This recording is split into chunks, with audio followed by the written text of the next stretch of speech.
First of all, thank you very much, everyone, for being here, and thank you to Jim for I'm happy to be here. making the time to hold this talk, and also for lending us, of course, such marvelous photos by Andy Warhol.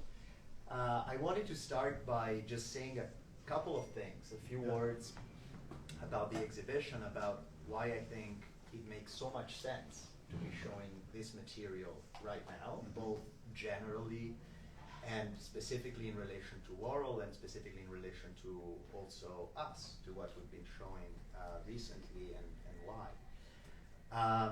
I think, first of all, the figure of Andy Warhol on the whole has proven, as we move along the decades, has proven one of the most prophetic that you can think of, especially in relation to the 20th century.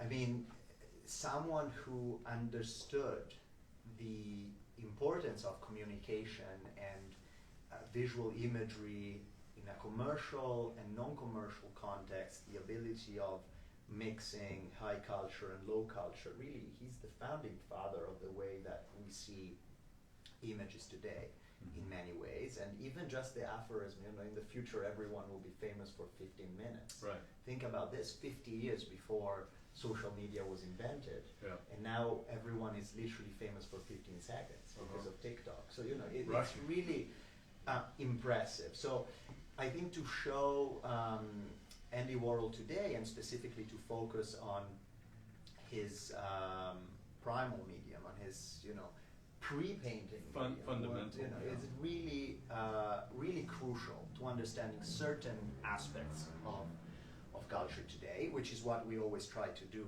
when we show art here.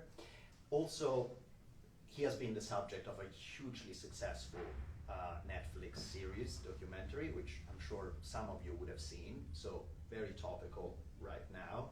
And he's also just been, he has also become the most expensive ever contemporary artist. American, thanks to the sale of the Marilyn for nearly $200 million to Larry Gagosian. So really, this is very much, it's been the year of Warhol so far in so many respects. It ain't over.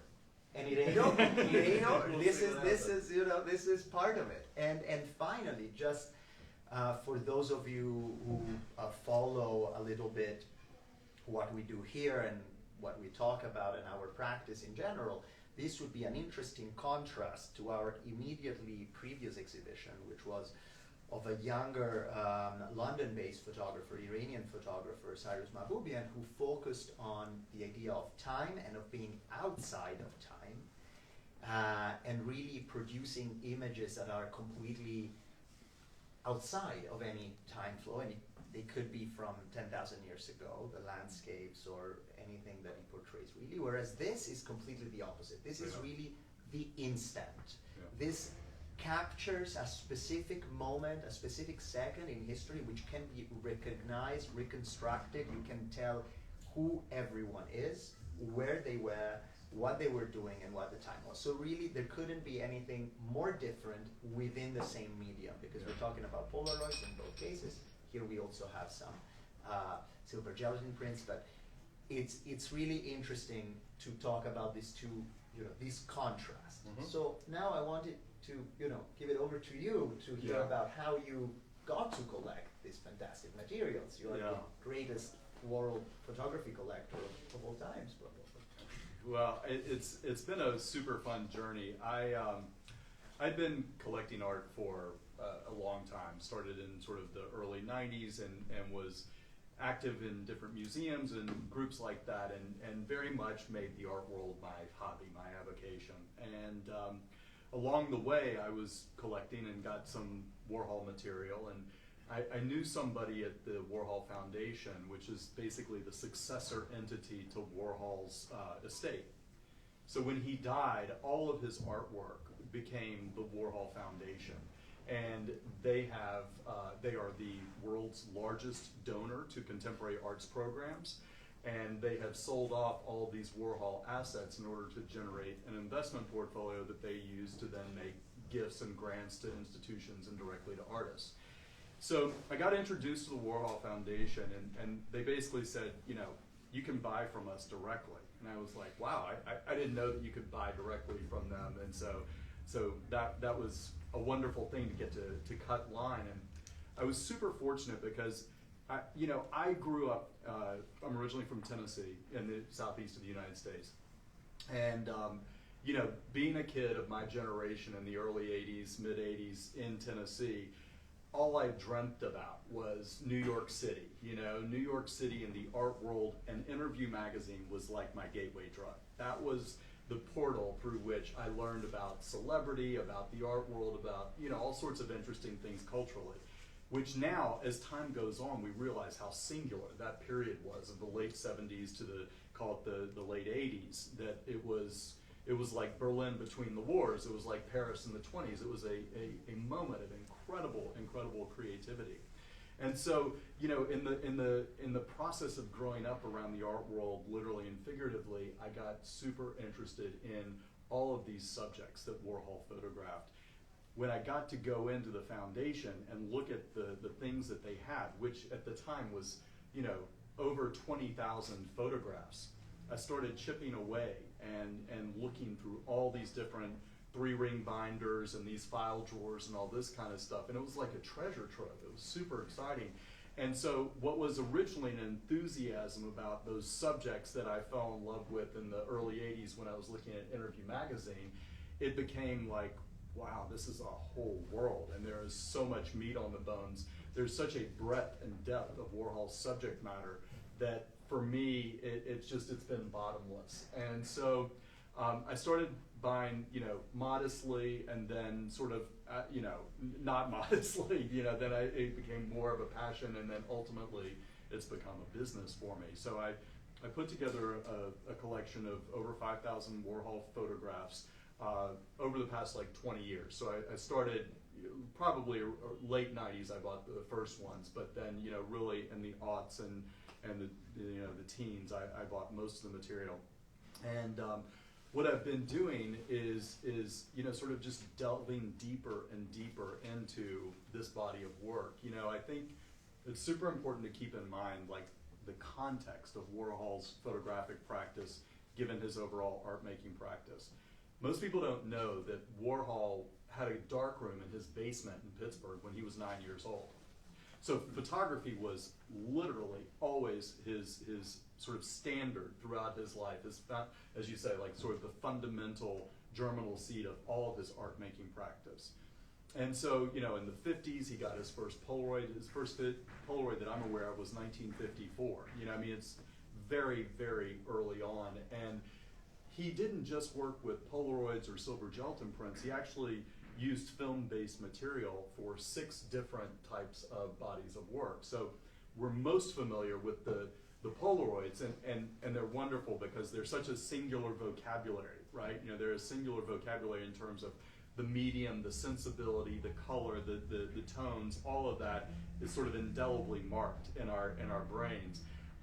But Warhol also used things like 16mm films when he did the sort of portraits of people like Edie Sedgwick and Lou Reed, and created these films. In the late 60s, he took people to Times Square, to the sex shops in Times Square, and he put them in photo booths like we see at the Soho House, right? He took them to the photo booths and would have people sit and make different poses, and those became really the source material for all that serial repetition. So if you think about a film strip, the serial repetition, if you think about a photo booth strip, that's where it all comes from. And it's also where all of the mechanical, removing the hand of the artist, and these other sort of fundamental aspects of Warhol's practice begin with the camera, with that mechanical process of removing the artist's hand and distance.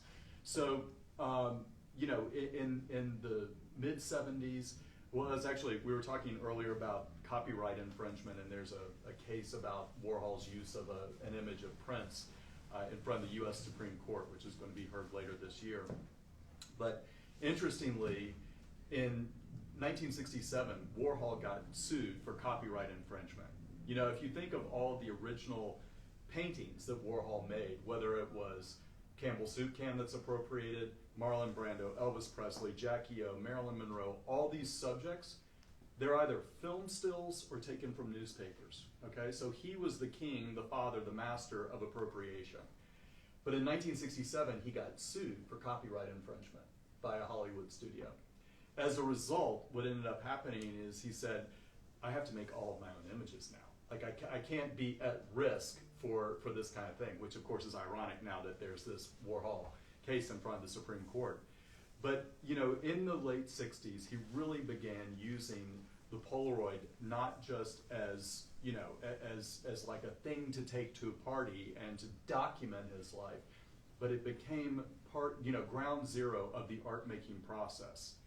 So just to contextualize a little bit, when Warhol would invite somebody in for a portrait sitting, you would go into the factory and you would sit in front of him, and like if you look at the image of Marina Scianna, the model there, who was sort of the Yves Saint Laurent muse, you see very clearly that she was in kabuki makeup, you know, this Japanese style, very flat, you know, without depth, and he would have all of the female subjects, you know, made up like this in a very simplistic way, which again creates this unique vocabulary. But they would do a portrait sitting, and in that portrait sitting, they would take, depending upon how well Warhol liked you or was attracted to you or whatever the case may be, he might have taken 8 Polaroids or he might have taken 80 Polaroids, you know, but it's a finite, relatively small number. And then, you know, they would sit around and they would select the images that they thought were the most powerful, that is to say Warhol and the subject. And then once they decided upon an image, they would copy the Polaroid by blowing it up and turning it into a screen, and that silk screen would become the basis of either making prints, of which there are typically 250 to 400 in the world, or it would become a painting, you know? So what's great to think about is that these Polaroids that he took as sort of formal portrait sittings, that they are the source material for virtually every finished, painted, or printed artwork that Warhol made. So you sort of go back to him being 9 years old and having a photographic process throughout his entire lifetime. You see that this was always central to his art-making process, and that without photography, you know, we wouldn't have 95% of the works that he ever made.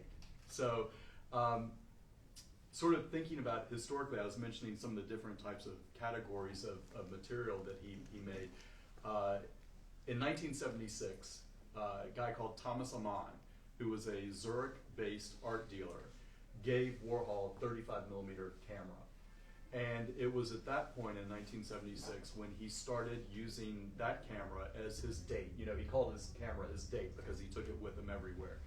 And he was documenting his life in a way that was incredible, because it was art openings, it was art making, it was friends, it was travels, it was the full, and it was also obsessive subjects that he habitually came back to time and time again. So, you know, what we have here is a group of images that tell a lot about just his day-to-day life and the people that he socialized with. You know, this image of Tina Turner is Tina Turner backstage at a Rolling Stones concert. She was the opening act for the Rolling Stones that summer. And that same summer, Mick Jagger rented Warhol's estate in Montauk. And so they spent the summer out there. So you have Mick Jagger serving tea, Donald Sutherland at a party, Bianca Jagger at a party, that's Paloma Picasso over there, John Lennon with Victor Hugo. I don't know if you all know about Victor Hugo, but how many of you all saw the Warhol documentary on Netflix? Yeah, many. Okay, good. It's really fun because this guy, Victor Hugo, was originally Halston's boyfriend, and he was a guy who was like this Venezuelan crazy guy who was party central and very, you know, very wild sexually. When Warhol wanted to take pictures of drag queens, when Warhol wanted to take pictures of gay sex workers that became the Sex Parts and Torsos series, Warhol would get Victor Hugo to sort of go out in the world and find people and bring them back. When he needed guys to come and drink a bunch of beer and piss on paintings, to make the oxidation paintings, Victor Hugo would be the guy that would go out. So he was a little bit of a drug dealer, a little bit of a fixer, a little bit of an instigator. So anyway, and he, as I said, he was Halston's boyfriend and was a very important part of that Warhol circle. So there you are, him with John Lennon. Actually, that specific image appears in the film. Yeah. That's one of the most sort of recognizable ones, although most of those images are from me, but they it was fun. As a matter of fact, I didn't even know. I was like watching the show. I was like, oh, okay, they got that one too. So that was sort of cool. Anyway, these are just other images. Warhol with the male model looking very characteristically uncomfortable. Warhol with David Hockney, Richard Branson at a party. So these are the types of images which document a social life. But what's interesting also to me is that Warhol had that camera with him obsessively at all times. So if he was going to Madrid, if he was going to Paris, if he was going to Washington, D.C., these are three places that come to mind where he was having an exhibition or something like that.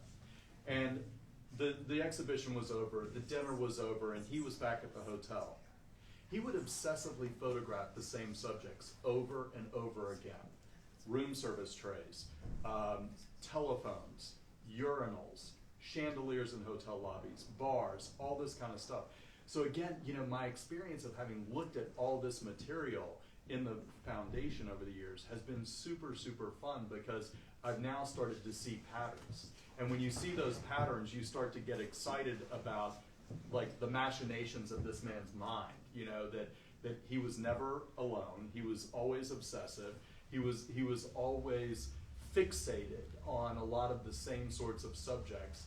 And so, when you look and you see that, my God, like he photographed urinals like 350 times. Like it's sort of, okay, well, what is that about? Or he photographed, a lot of banal things, that we don't ascribe value to. One of the first shows I did of Warhol photos, I did a mock-up of the 10 Great Athletes series. He did a number of different series of prints and paintings. And so the 10 Great Athletes included Dorothy Hamill. And when I bought that photo to put in that show, I thought, Jesus, I'll never sell this thing. Like, who the hell's interested in Dorothy Hamill? Well, guess what? I could have sold that picture like 5 times because women of a particular generation identified with Dorothy Hamill's haircut and that sort of iconic 1970s thing, and people loved it. And when I saw that, I realized that there is a Warhol for everybody. That his breadth of subject matter, the depth of things that he documented is so pervasive and so widespread that he was able to identify anything that would have energy or resonance with people, and then in documenting it would obviously create these these images that ultimately became very iconic. So I'm sorry, I'm doing a very very long-winded thing, but I wanted to mention that the other important body of work, which is unfortunately not represented here, at the end of his life, Warhol was really committed to making photography his next big move. It was a time in Warhol's career where he had sort of exhausted a lot of avenues, and photography, which had been sort of behind the scenes, was then meant to become like very much forefront. And what he did was he took these silver gelatin prints, and if he liked an image, he would say, okay, because these are all unique, just as an aside, they're all one of one, they're not edition works. So if he liked an image though, he would say, okay, I'm going to blow this up to a slightly larger size. So instead of 8 by 10, it would be 11 by 14. And then what he did is he sewed them together.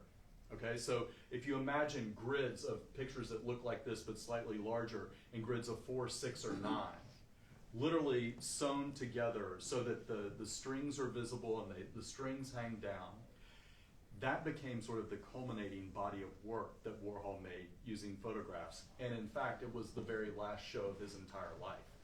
So when you think about in 1986 and 1987, the year he died, he's making these stitched photographs using the silver gelatin prints that he loves, creating what?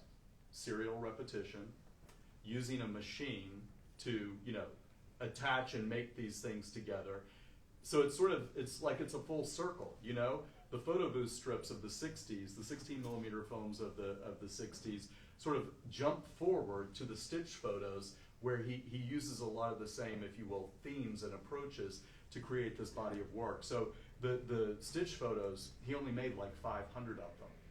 And as I said, it was the last show of his entire life because he, unexpectedly died 6 weeks after the show opened. And that body of work is very, very special because it's sort of, to me, like the top of the heap. It's the culmination of his entire artistic making, art making practice. Which makes sense because, as he would say, and as most artists would recognize, one always paints the same painting. Yeah. An artist always, in a way, always makes the same artwork. Mm-hmm. So for a career to have a circular structure makes sense. Yeah. And also, in the case of Warhol, I guess what makes the works different is the subject matter, which is what mattered so much to him, because he wanted to be in that society and he wanted to be, he came from Pittsburgh. He also wanted to be in New York. Yeah. He No, well, that's what his first thing was success as a job in New York. Yeah. That was his first project. Fame was one of his obsessions. Yeah. So really, what makes it so relevant today, and perhaps at the time less interesting for more traditional art critics or art lovers that were seeking something higher Yeah. looking at art, is the fact that essentially such an important part of it is who the subject Right. is, Yeah. and what are we looking at within that painting or within He that said photo. a good work of art is the picture of a famous person in focus. Exactly. Yeah. Because You just got to get it. because the art is in the person. Uh-huh. You're getting the soul and the history Right. of that figure and just Well, there's transporting it. no coincidence that Warhol was called Drella, Dracula, because he vampirized people and Yeah. knew just how to extract the marrow. Yeah, not only people, objects too. Yeah. I mean, how to make a successful artworks out of an electric chair, the most terrifying object That's right. that you could have in America, because Yeah. you connect that. It makes less sense for us in Europe, I guess, because it's not something that is so familiar in our visual vocabulary Right. or imaginary. But if you are an American, that is really a big image, a strong image Oh, that yeah, you connect absolutely. with, capital punishment. So Yeah. to make that into an artwork, into flashy colors, Yeah. and say this is a pop artwork, Right. it's quite a strong statement. And Yeah. the same with car crashes, which really were the origin Right. of this. But going back to people, it must be interesting, and I kind of share that experience quite a bit, but in your case, to be from a different generation Yeah. and know this much about someone's life Mhm. and someone's friends without ever being able to get it firsthand from him, but you must feel like you have lived with this person, or you sort of had a shared Yeah. time. Well- And how many of these people, which of these people, or of his friends, have you met, and what could you gather Yeah. from this? Well, this is really cuts to the heart of why this has been such a fun life's endeavor for me, which is that Warhol is a calling card, that sort of gives you access to lots of folks, right? And it's not just the subjects; it's the collector base. It's nobody's more inspired, by Warhol than the fashion industry. They all look at it as source material. So it's been a really, really fun process to meet not only people that were in Warhol's world directly, like those that worked at the factory, like Pat Hackett, who wrote the Warhol Diaries, is a dear friend, and Bridget Berlin, when she was alive, was a good friend. These are people that were with him day to day and gave me great insight and stories. But also over the years, I have met a ton of the subjects, and getting the perspective from them on what that portrait sitting was like, or how they knew Andy, or it's been a lot of fun, and it's been crazy too. Like I'm looking at the picture of Bianca Jagger. She just called me one day, and it's like you answer the phone and she's like, "Hello, this is Bianca." I'm like, "What? Wait, there's no way that Bianca Jagger is calling me," and she did.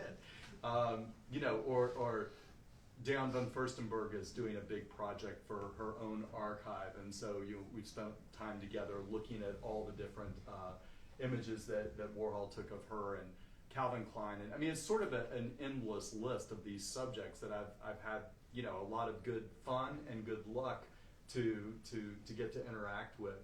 But I do feel like I've sort of I'm not quite old enough, but I almost got it, but I feel like I've gotten a lot of it by being able to hear those stories as years go on. And how do you think about, because thinking about these people, and some of them, of course, very much still there, I'm looking at David Hockney. Yeah. In this case, obviously, the picture was not materially taken by Warhol. It Yeah. could have been, the camera could have been placed Right. on the table where he said. He would direct people typically. He would direct. So how would that process work, and how should we look at this kind of pictures? Yeah, I mean, it's interesting. I mean, obviously the Warhol Foundation is in the business of selling Warhols. So their point of view, as well as the one that I share, is that it's still a Warhol. I mean, so he would often do that, though. He would ask Christopher Makos, Ronnie Cutrone, like Vincent Fremont, Bob Colacello, any number of people that were with him. Here, okay, you take the picture. I want a picture of me and David. And like any studio assistant, like any artist practice. I mean, we're in London, Damien Hirst and all that kind of stuff. The direction is still the art making. Absolutely. No, it makes sense, but it's interesting because, of course, initially you might not think about the difference, but then Yeah. you go closer and you're like, okay, this is clearly, okay, you can imagine him behind the camera, Yeah. but here he's in front of the camera. Right. So what happened, and how should we look at that? But they are all stamped too. Yeah, So yeah, they are that's- stamped there, right. No, but and also you have become, if you look at the back of this picture, so a very interesting thing, especially if you deal in, or if you study old masters paintings, but now even modern and contemporary art, there is a lot of interesting things at the back of each painting. So the labels and the Yeah. state of the frame and the stretcher, if it's a canvas, and whatnot. And actually these pictures, some of them have a variety of very interesting Yeah. stuff, Yeah. of very interesting information behind it. So Let me just interject. What's great about a lot of these photographs is that they are stamped on the back with the date. So thanks to the Warhol diaries, I'll flip a picture over, I'll see, August 3rd, 1983, and you go into the diaries and you're like, oh, okay, that's exactly what was happening. I mean, you never get that. There's not another artist that I can think, maybe Anquara, but well, yeah, he specifically gave you that yes, as the art. but there's basically nobody else where you have that accessibility to precisely the context of what was going on, which is nice. So yeah, this goes back to the point that I was making at the start, where the instant, really, how this captured a very specific point in time, and we can trace it down to the minute. Yeah. But also another reason why this is historically interesting and relevant right now is because my feeling, and I would like you to confirm whether this is the case, is that there has been a sort of rediscovery on an institutional and commercial level of Warhol's photograph, because people have started understanding, well, of the editions, Yeah. first of all, major interest in the editions, but also in photographs. Yeah. I mean, if you look at the pickup of exhibitions solely focused on his photographic work, Yeah. Galleries, important galleries, museums, foundations, Right. they've really started to have a focus on this. And, Yeah. and why I was saying this thing about the back is because if you turn these photos around, you would find stickers of some of the most impressive establishments, Yeah. in the American and global art scene. There are a few that have a Gagosian Right. label behind them, Chyman Reed, Jack Scheinman, Yeah. and some of them have multiple, in fact. Yeah. And so I wanted to know how involved you have been in making some of this happening. Yeah. If it's true that people have suddenly discovered on a larger, audience, and also specialized audience, saying, Yeah. okay, we really got to look at this material now Yeah. because it's important. Well, my sort of approach to, so I put together this collection and I sell it and it's my business, but I sell directly to collectors, I sell directly to institutions, but most of what I do is partner with people like you guys and, get the artwork in front of people. It doesn't sell when it's in storage, it sells when it's living in the world and people get to interact and learn more about it. So I've really sought out a lot of people, just like you talk about. I've done 6 shows with Gagosian. I'm actually getting ready to do my 7th show with them at their Paris Castiglione space in September. I've done a number of shows with Jack Shaman, Chime Reed, Salon 94. A lot of the, Pace, a lot of the, which is next door here. A lot of the leading galleries that deal with this material have sourced their material from me. And it's just wonderful because, as I said, we can sort of drop into Milan and do something special, or drop into Paris and do something special, or London, and have the ability to access new community and get more people familiar with it. And also, you can't really get away from you when you talk about Warhol photography. So we had, in the past 6 months before, so Jim and I have been talking about this for about 2 years, not about this specifically, Yeah. but about Warhol and our respective experiences for about 2 years before coming to this project.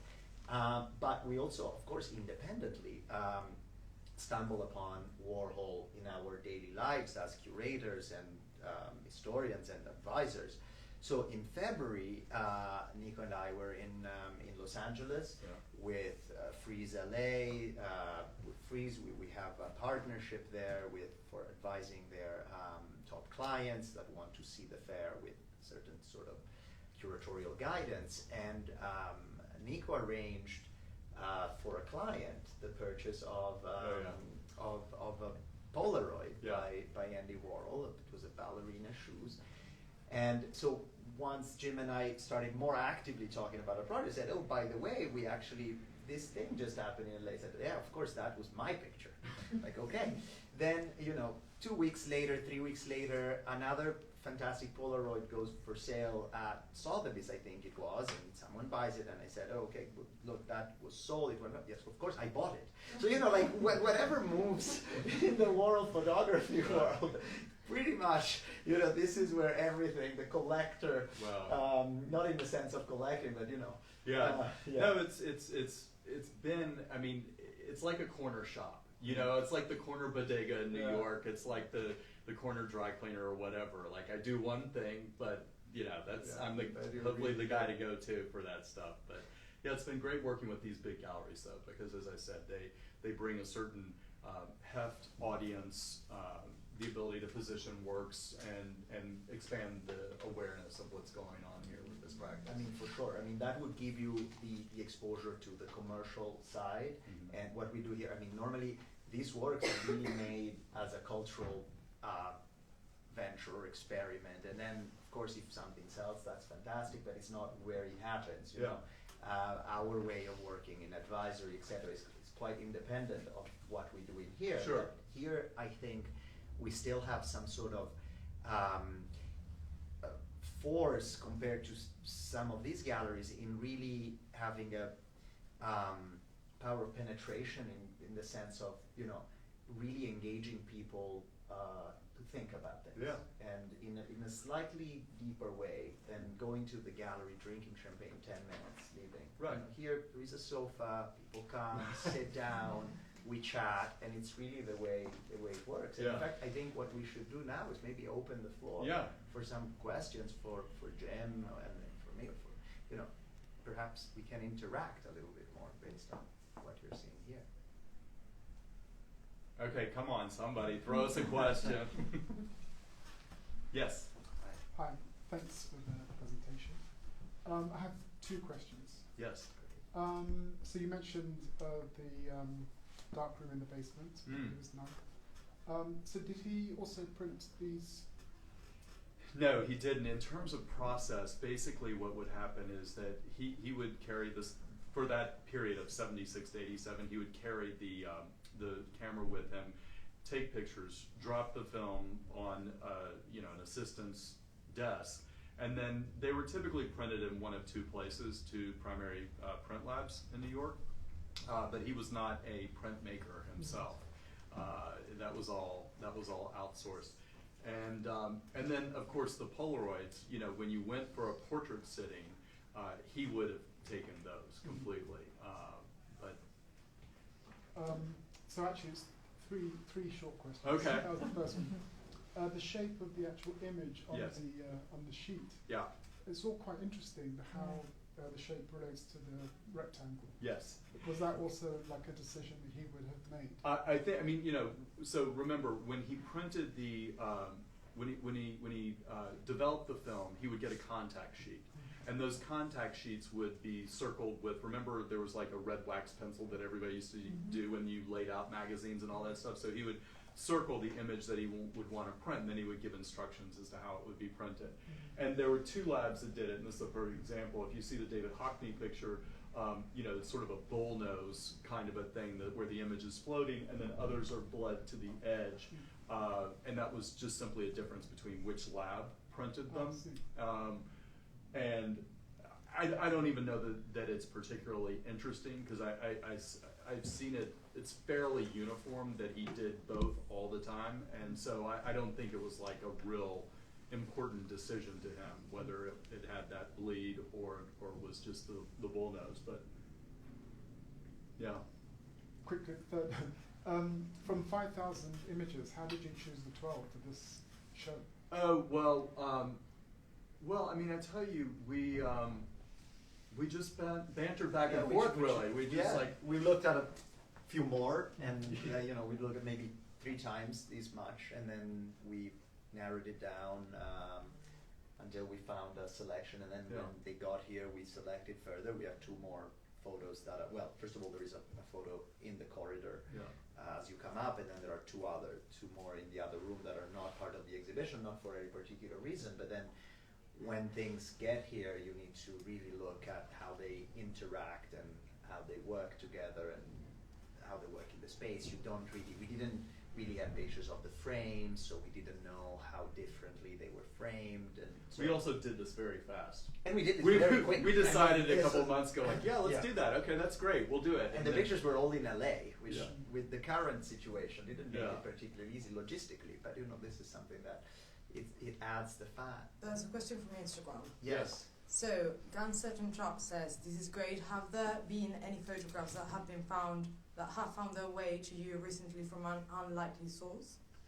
That's a good question. Thank you. 95% of what I've purchased, I've bought from the Warhol Foundation, which is great because it guarantees 2 things. It guarantees, most importantly, provenance, but it also guarantees condition, because those photos have been in archival storage, for 35, 30, 40 years, basically, and they're pristine. So, when you look at the Polaroids here, you see, a remarkably vibrant color, whereas frequently Polaroids can get faded if they're not treated properly. So most of what I bought is from the foundation. In addition to that, though, I have a partnership with Pat Hackett, who is the editor of the Warhol Diaries, and Pat was given hundreds and hundreds of Warhol photos over the course of their 20-year relationship. So I became her business partner, and I placed those works, and then it just occurs. It just happens all the time that because I'm Googleable in this domain. People find me that have got material, and sometimes it's like wonderful stories. So one thing that's been fairly recent is I mentioned the stitched photographs. Well, he did a whole series of very explicit homoerotic photographs of a number of subjects, but especially one guy whose name is Michael Walsh. So I have a friend of a friend of a friend who knows this guy, Michael Walsh, who now lives in Newport, Rhode Island. And he had all these Warhol photos, stitched photos that Warhol had made of him that were sort of under the mattress kind of a deal, and wanted to get rid of them. And So I was able to buy them. So there's this, you know, sort of wonderful daisy chain of relationships that happen where things come out of the woodwork and you know, enable me to pick up things that have a unique provenance or a unique set of circumstances and stories. There are also fakes out there. I had, at the beginning of COVID, I'm trying to think, it was like April of 2020. I got a call from somebody who said they had 600 photographs by Warhol, and I was like, okay. And, you know, not really sure what to make of that, because I thought I knew where most of the bodies were buried. So the guy tells me, you know, a whole story about the photographs, and I go down to see him in Miami, Florida, in the middle of COVID. You know, I was like, I'm taking my life in my hands to fly on an airplane to go look at these photos. And I get there, and it was shocking to me. It was stunning. They were so clearly, you know, like Malcolm Gladwell's 10,000 Hours, and like you look at the chorus and you know if it is or if it isn't. I looked at them and it was immediately clear that they were fakes, and that they had, you know, there had been a studio assistant who had a Warhol stamp, who had used it on other works, and it was the same ink, and it was the same, you know, it was like the whatever. It was very clear. And so those things happen, and probably once every, you know, 6 months, I get approached with somebody that's got something that ain't right. And so, you know, it's important to be diligent. When you found such a, because obviously if you get one case of, you know, the innocent person who's bought that in good faith, sure, and you just let go. Right. But when you found this person with 600 works, did you report it? I didn't report, well, I did and I didn't report it. I'll tell you exactly what I did, because I was very concerned about, like, this is my business, this is my investment, this is a landscape that is important to me. So how do I protect what's out there? And I didn't want to get into some conflagration. I didn't want to be in the center of such a thing. But I made sure that I documented everything, and I shared it with a few people. You know, I shared it with, for instance, Anthony Dauphin, who's, you know, the most legendary art dealer in London, who's very respected. Was come here on the day after we hanged the show to see it. So I had lunch with him today. He was sorry he couldn't be here. Well, great. He was sat where you are, and we had a chat for about an hour, looking at the pictures. No, he's an amazing, iconic guy. So I let Anthony, who's like sort of a gatekeeper in the art world. I let Bruno Bischofberger, who's, you know, the same thing, the legendary dealer from Zurich. I wanted a few people to know, hey, I've come across this, heads up, these are the 4 reasons why something isn't right, and just, you know, we're all on the same page here. But that's all I did. I mean, this is the kind of situation that'll... There's another question from Instagram. Yeah. So do you have a way to avoid the fade and disintegration of the original Polaroids? Yes, I do. Or I should say, I have, like, almost as good a thing as could possibly be done. So yes, number one, Polaroids are, you know, a fugitive material, right? You know, they do break down over the course of time. But like any work on paper, there is one thing that causes the problem, and it's oxygen. Oxygen accelerates, you know, degradation.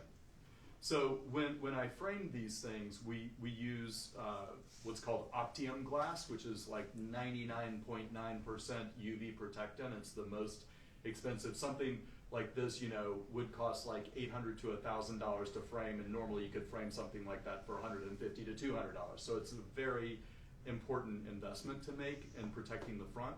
But the other thing that we do is we seal all of the images in plastic, basically. So it's like a fancy archival Ziploc baggie behind each of the images. So it's called inoxic framing. So there's no oxygen in that frame, and then you've got the protection on the front. And as long as people don't put it, you know, in their sunroom at the beach house, then it should be fine.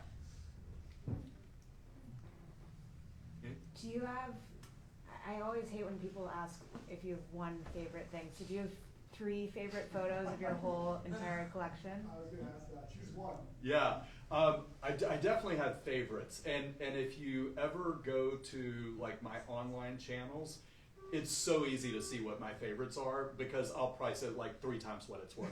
And I'm like, okay, if I have to get rid of it. Let's not say this. Everything here we vetted. No, everything here is just totally none of his legit. favorites. Yeah, none of my favorites are here. No, they're all my favorites.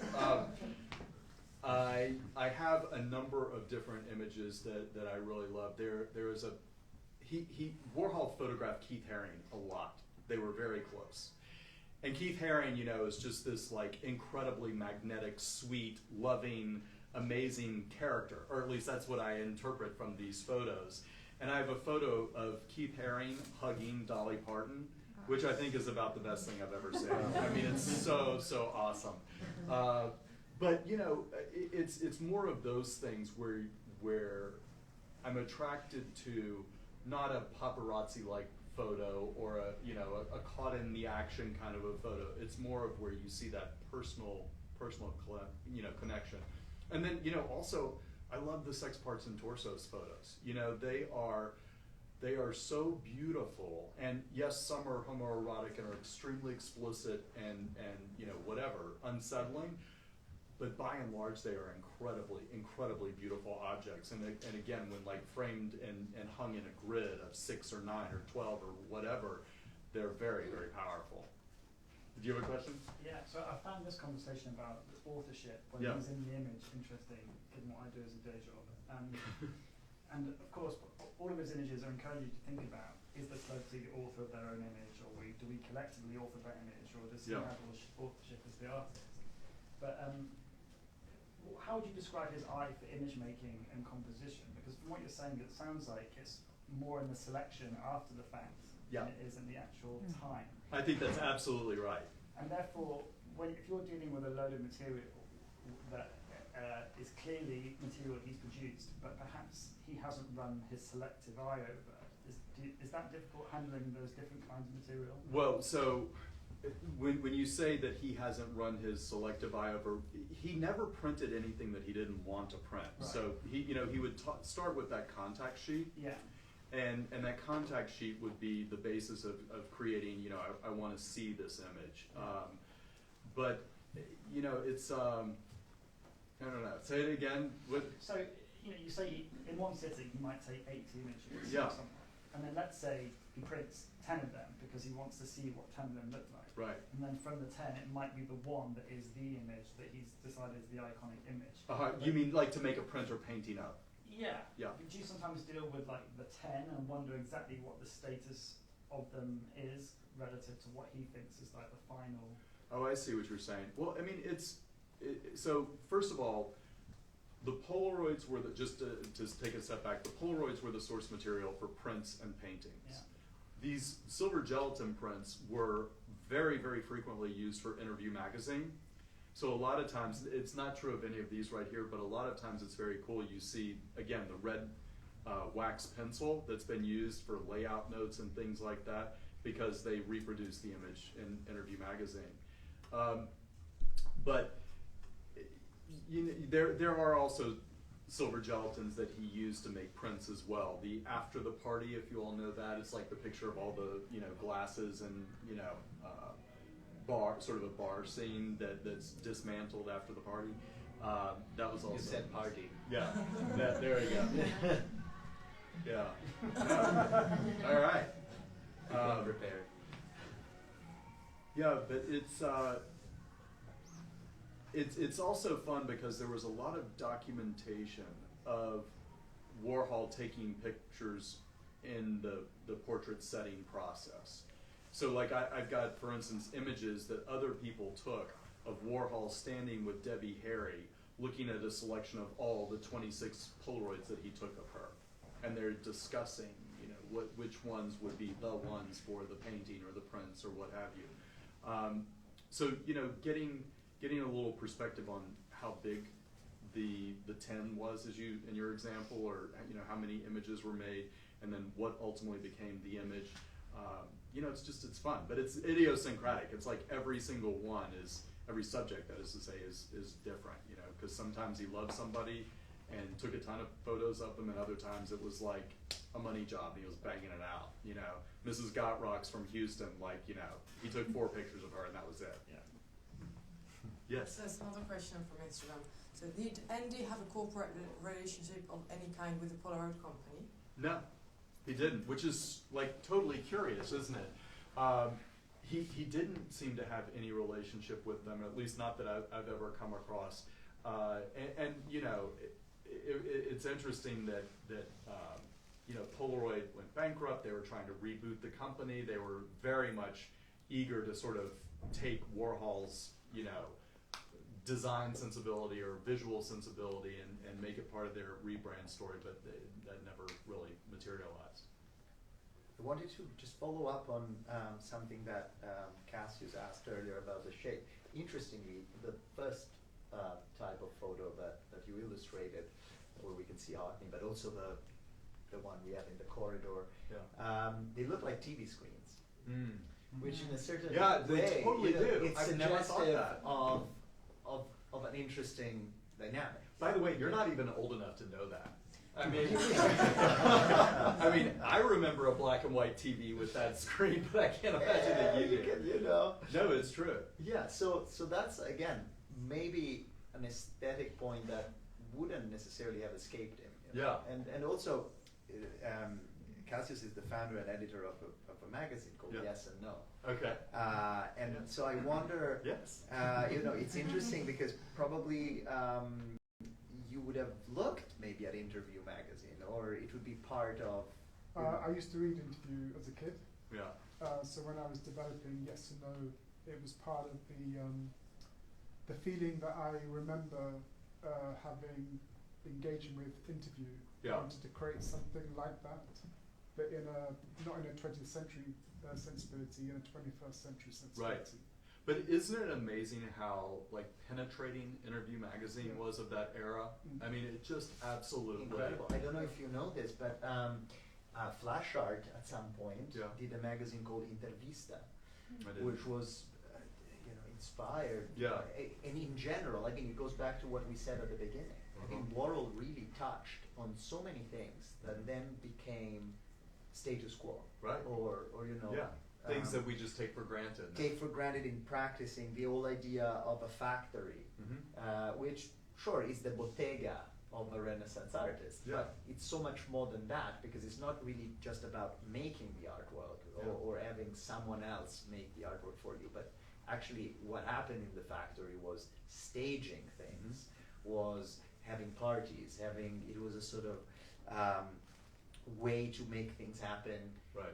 There and then. Well, I think it's also interesting to talk about the relationship between Interview magazine and Warhol's art making practice, because you know, there were a lot of people on staff at the factory. There were a lot of mouths to feed, and the magazine was sort of like we would call today clickbait, right? The magazine was come in and I'm going to do your portrait and I'm going to put it in the magazine. So it was a way in which Warhol cultivated celebrity relationships, having that magazine platform.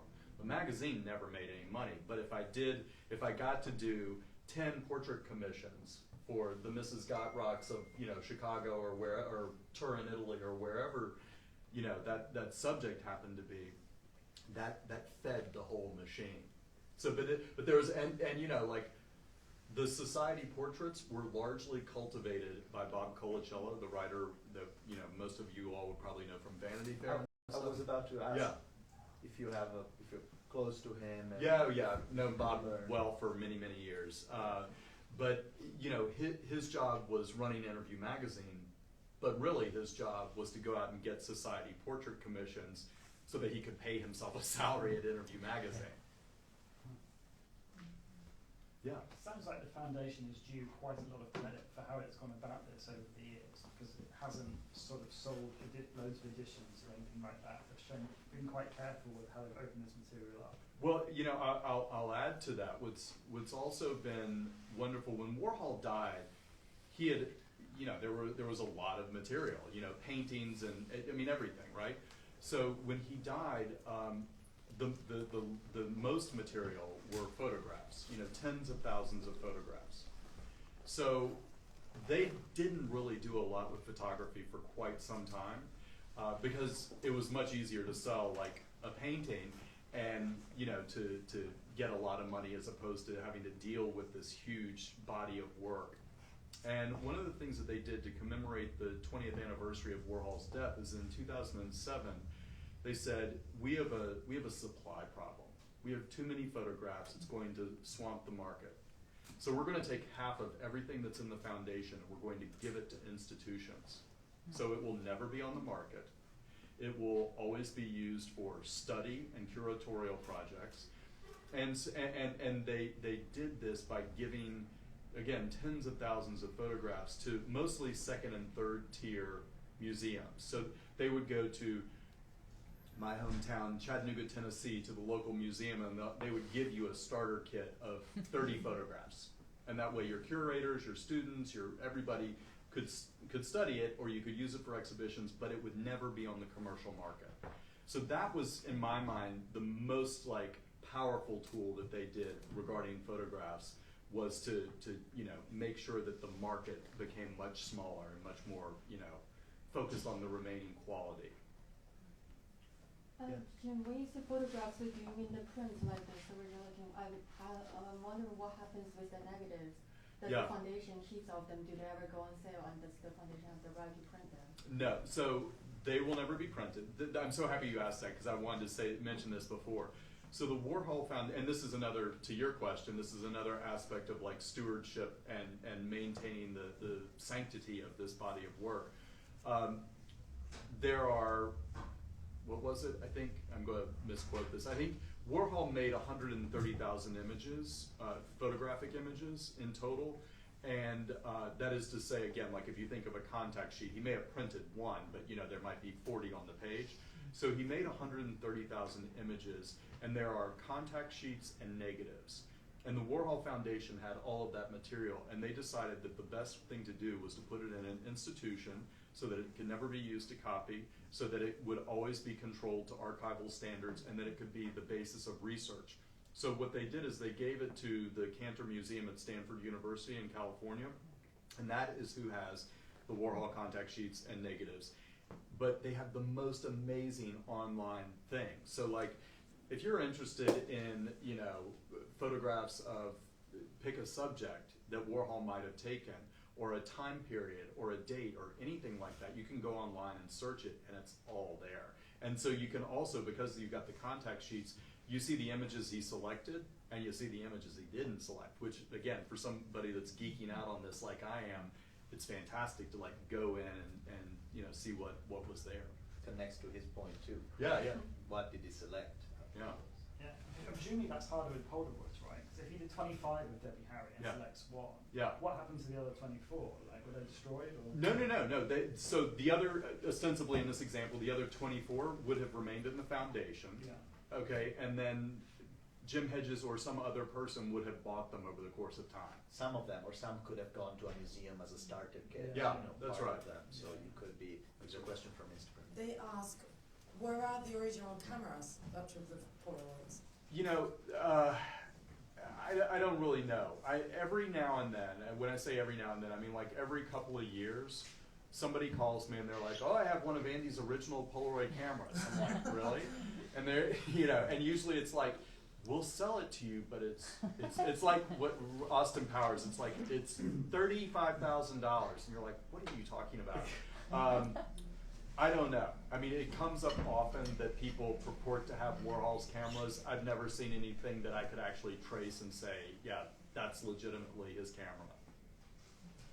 Yeah. I'm curious, of your own collection, what percentage have you actually exhibited for people to see through, your cooperation with The galleries? Yeah. I'm just curious because it's extensive. Yeah, I mean, I don't know a percentage, but I mean, I do really try to get the work out in the world, and I've been doing this for a long time too. I mean, so I've. But are you overturning certain collections over and over, or it's always a new group that you're showing? It's usually pretty fresh. I mean, Okay. there are thematic things that happen where I'll continually use a photograph, a self-portrait in Frightwig Polaroid, because that's an iconic image, and I have a number of them, and I'll include them in a lot of different exhibits. But no, I try to the curatorial possibilities with Warhol, because of the breadth and depth of his subject matter, is so vast that, you know, I can rehash stuff all the time, and that's been nice. Can I ask you about prices? Yeah. It's interesting that no one's asked you yet about pricing. Yeah. Just on the Polaroids, on the silver gelatins, and also on the stitched works. Yeah. So, because these are for sale, right? they are absolutely Yeah, for sale. absolutely. Everything I is don't for know sale. if the talk is the, but okay. I mean, feel That- I no, mean, but the in range. Yeah, the in terms of the range, market. Yeah, the range of. I price the works start at about 18,000 US, and they go to 75,000. So the center picture there, self-portrait fright wig, 1986, which was source material for basically his most important, self-portrait paintings that were done in 1986, which were actually exhibited by Anthony Dauphin when they first came out. That's 75,000. And that's, you know, the most rare, because there are very few of them, and that's that. The silver gelatins range mostly from like 18 to 48,000. Again, like if I like it, then it's more. If I don't, it's less. The stitched photos are currently about $75,000 to about $150,000. So that's all, like, let's be real, like that's all a lot of money. But in the landscape of the contemporary art world and the broad, like, Art Basel, Frieze Art Fair landscape, it's actually very accessibly priced, you know, for both a young collector as well as established collectors. You know, what's funny is that most of those self-portrait and fright wigs that I've sold to people that actually own the paintings, you know? So there's one couple that live in Mexico City, and they bought Tom Ford's purple self-portrait fright wig painting for $60 million, and it's at one end of their dining room, and at the other end is just that picture on one, you know, on the whole wall. And it's fantastic that they recognize the relevance of how those two things talk to each other. Hey, Brick. I've got a question to follow up about authorship. What do you see as the relationship to Billy Name's photographs? Because he took so many during the factory years. Yeah. And he was very influential, but a lot of his photographs are collected as vintage prints because they're specifically his as well. You know, Billy Name, for me, Billy Name is one of about a dozen people that trafficked in and out of the factory that were documenting their own experience, but also the Warhol experience, the factory experience. So, you know, he has created a visual vocabulary. He's created a body of work that touches, you know, a subset of Warhol's subject matter. But to me, he's sort of like one of a lot of people in the landscape that were there. Christopher Makos, Bob Colacello, Ronnie Cutrone, you know, even Pat Hackett. A lot of these people were taking pictures at the same time. Any other questions? What's your take on the Netflix series? Do you think it does him justice?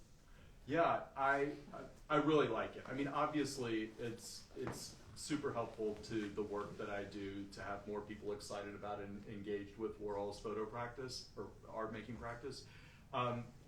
You know, I've always had a crush on Jed Johnson. You know, so sort of seeing, you know, the depth of that relationship represented was great. The John Gould relationship was also sort of like tricky and interesting and a different era of the artist's life.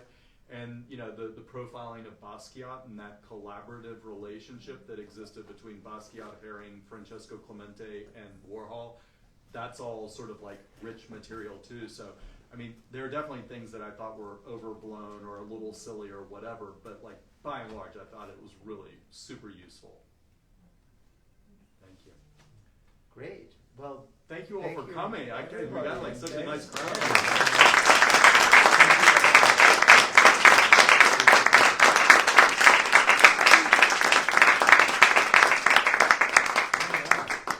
I think now we should probably have something to drink and enjoy.